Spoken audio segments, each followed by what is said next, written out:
यार 3 दिन बाद एफआर का एग्ज़ाम है और यहाँ पे मेरे से सिंपल क्वेश्चंस नहीं बन रहे हैं। आई डू नॉट नो, मतलब 3 बार रिवीजन किया मैंने, उसके बाद भी अभी तक मेरे से वो सिंपल सिंपल क्वेश्चन में मिस्टेक हो रही है, इसीलिए मिस्टेक हो रही है और नहीं समझ में आ रहा है वो कैसे रोकूं मैं। आई एम री रिवाइजिंग अ कॉन्सेप्ट बट नहीं बन रहे। स्ट्रेस इतनी ज़्यादा हो चुकी है ना कि ऐसा लगता है कि बस बीमार ना पड़ जाऊं मैं। और बस डर लगता है कि यार सितंबर अटेम्प्ट ना देना पड़े। डर लगता है बहुत। I do not understand this, but फटी पड़ी है यार एग्जाम के लिए। वाह क्या एक्टिंग कर रहा है। क्या आप भी ऐसी सिचुएशन से गुजर रहे हो? क्या आपको भी इतनी ज्यादा स्ट्रेस हो रही है अपने एग्जाम्स को लेकर? आप हर दिन ओवरथिंक कर रहे हो, स्ट्रेस से जूझ रहे हो, तो शायद ये वीडियो आपके लिए। Let's start. सो हेलो दोस्तों, my name is Rajat Singh Solanki.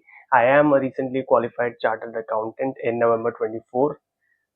आज ये वीडियो मैं सिर्फ इसलिए नहीं बना रहा हूँ कि कोई एग्जाम टिप्स दूंगा या फिर कुछ और। नहीं, एग्जाम टिप्स स्ट्रैटेजीज आपको कई सारी वीडियोस यूट्यूब पे बहुत सारी मिल जाएंगी। बट एक चीज जो लोग बात नहीं करते हैं वो होती है मेंटल हालत इस समय, जब एग्जाम्स बहुत नजदीक होते हैं। मेंटली हम बहुत ज्यादा स्ट्रगल कर रहे होते हैं इस समय पे, और ये हाल 80% स्टूडेंट्स का होता है। 20% स्टूडेंट्स हो सकता है बहुत खुशी से एग्जाम देते होंगे और उनको इतनी ज्यादा स्ट्रेस नहीं होती होगी। I am just assuming that. But 80% students struggle and go through this anxiety, stress, what ever you call it. अब इससे बचने का तरीका क्या है? तो पहले उससे पहले हम जान लेते हैं हो क्यों रहा है ये आपको। तीन मेन रीजंस होते हैं आपके इस एंजाइटी के। पहली चीज, सोसाइटी का प्रेशर लेके बैठे हो आप। सोसाइटी का और साथ ही साथ माँ बाप का, साथ ही साथ अपने आसपास के लोगों का जो एक्सपेक्टेशंस आपने अपने सर पे ले ली है, उस वजह से बहुत ज्यादा स्ट्रेस होती है आपको। Everybody which who ever comes to your home and knows this that you are giving exams, वो आपसे एक ही बात कहता है, समझदार बच्चा है, कर लेगा। प्रेशर क्रिएट होता है, राइट। सेकंड, खुद से इतनी ज्यादा एक्सपेक्टेशंस लगा ली है। होता यही है, देखो शुरुआत में ना, जब हम सीए कर रहे होते हैं, सीए में इंटरमीडिएट या फाइनल में, और हमारे सीनियर्स जब बोलते हैं तो हमें ऐसा ही लगता है ना कि सीनियर्स बोल रहे हैं, ठीक है, ये तो उनका काम होता है डराना। और हम ये सोचते हैं that we will be scoring high, और ये सोचना कोई गलत बात नहीं है, राइट। बट उस एक्सपेक्टेशंस और आज की जो रियलिटी है वो बहुत ज्यादा अलग हो जाती है। इस वजह से स्ट्रेस आता है। तीसरी चीज, आप सोच ज्यादा रहे हो, कर कम रहे हो। ये तीनों चीजों की वजह से आपकी स्ट्रेस बहुत ज्यादा बिल्डअप हो गई है। अब इसके लिए करना क्या है? देखो, मैं हमेशा ये एक बात कहता हूँ कि मैं हमेशा जब भी पढ़ता हूँ भगवत को, सबसे पहला एक श्लोक जो याद रखना है तुम्हें, वो यही है, डू योर कर्म and leave everything else on God.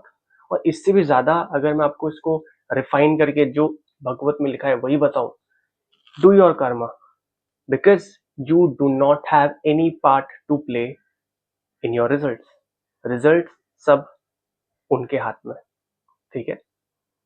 So let's leave it. ये सोच के एग्जाम देते हैं कि हमें अपना बेस्ट देना है। और सबसे बड़ी बात ये होती है ना कि जब भी हम ये सोचते हैं ना कि हमें बेस्ट देना है, तब भी हम अपने आप से वो एक्सपेक्टेशंस दूर भगा नहीं पाते। And that is the problem which we human face. तो उससे घबराना नहीं है, हमें बस ये ध्यान में रखना है कि यार हम एग्जाम में जाएंगे, हम अपना बेस्ट दे के आएंगे। अब इतना समझने के बाद भी नहीं समझोगे, राइट? क्योंकि if you take me as an example, मैं खुद एंजाइटी स्ट्रेस से गुजर रहा था while I was giving my exams. हर दिन आई वॉज मतलब एक तरह से कह सकते हो पूरे एग्जाम्स मैंने बीमारी में दी। एवरी डे जब भी मैं घर पे आता था, my mother use to ask me, और मेरे पापा या भैया मुझे लेने आया करते थे एग्जाम सेंटर पे, ठीक है। बिकॉज मैंने एक चीज कही थी कि मुझे एक चीज लगता है, जब मेरे एग्जाम्स है ना, तो आप लोग लेने आओ मुझे, मैं खुद नहीं जाऊंगा, ठीक है। अब ये चीज तो मेरी पर्सनल लेवल पे हो गया। होता क्या है, जैसे ही मैं घर पे आया, घर पे मम्मी मम्मी ने पूछा कैसा गया एग्जाम।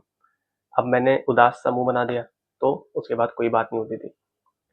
यही चीज मैं कंपेयर करूँ ना सी इंटरमीडिएट से तो बहुत अलग थी। सी इंटरमीडिएट के अंदर आई वॉज गिविंग एग्जाम्स हैप्पीली। घर पे आता था, बहुत सारा एक पूरा एक थाली भर के खाना खाता था ताकि बिल्कुल एनर्जाइज रहे। बट सी फाइनल के अंदर वो बात बिल्कुल बदल गई। एंजाइटी स्ट्रेस अपनी पीक पर थी। जब एफआर का पेपर मैंने देने गया तो माई हैंड्स गॉट नम्ड। मैं पैनिक इतना कर गया बिकॉज मैंने जैसा कहा कि एक्सपेक्टेशंस इतनी लगा ली थी अपने आप से, 70 प्लस लाना है, 80 प्लस लाना है। अब वहां जाके देख रहे हैं कि यार बन ही नहीं पा रहा है तो 70-80 प्लस तो नहीं आ पाएगा।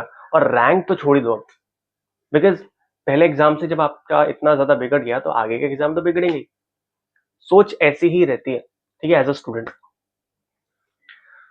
अब जब वो सिचुएशन मेरे सामने आई, मैं इतना पैनिक हो गया, हाथ सुन पड़ गए। What I did at that point of time, मैंने अपनी आंखें बंद करी। I sit up straight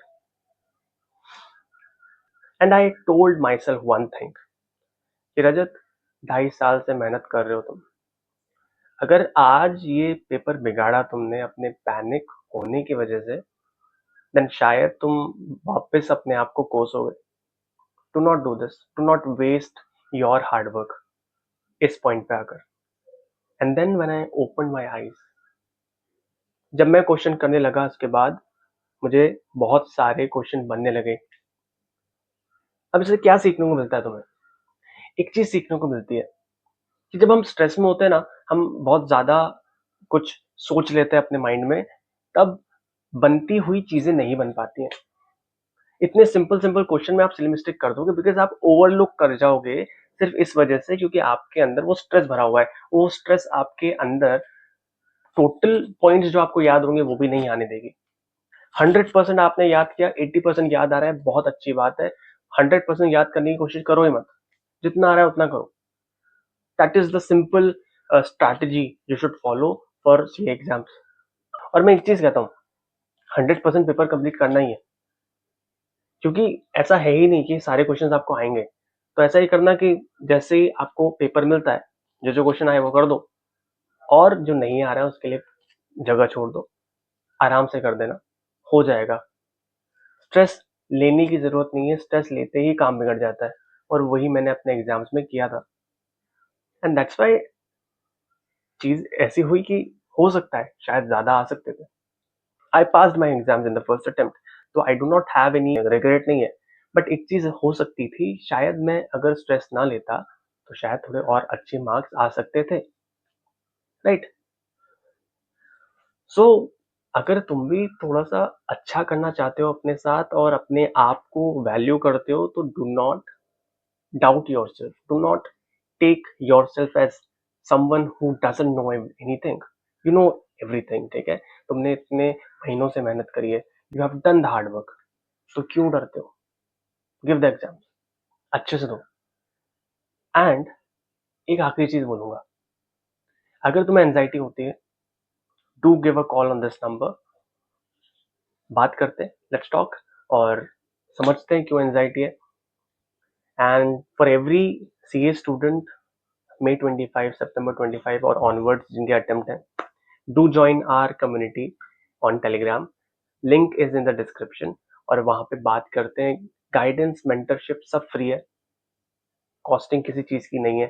so why not take the chance, take the benefit, and let's crack it. Bye bye. ये इस चैनल की पहली वीडियो थी, ऐसी ही बहुत सारी वीडियो आने वाली है। मैं कभी भी एग्जाम स्ट्रेटेजी के बारे में ज्यादा बात नहीं करूंगा, बात मेंटल लेवल पे आपको कैसे टैकल करना है उसके बारे में बात करेंगे। आने वाली कुछ वीडियोस इसी चीज के ऊपर रहेंगी। अगर आपको भी चाहिए कि कुछ टॉपिक के बारे में आपको वीडियो चाहिए, do let me know in the comment section, उसके बारे में भी वीडियो बनाएंगे।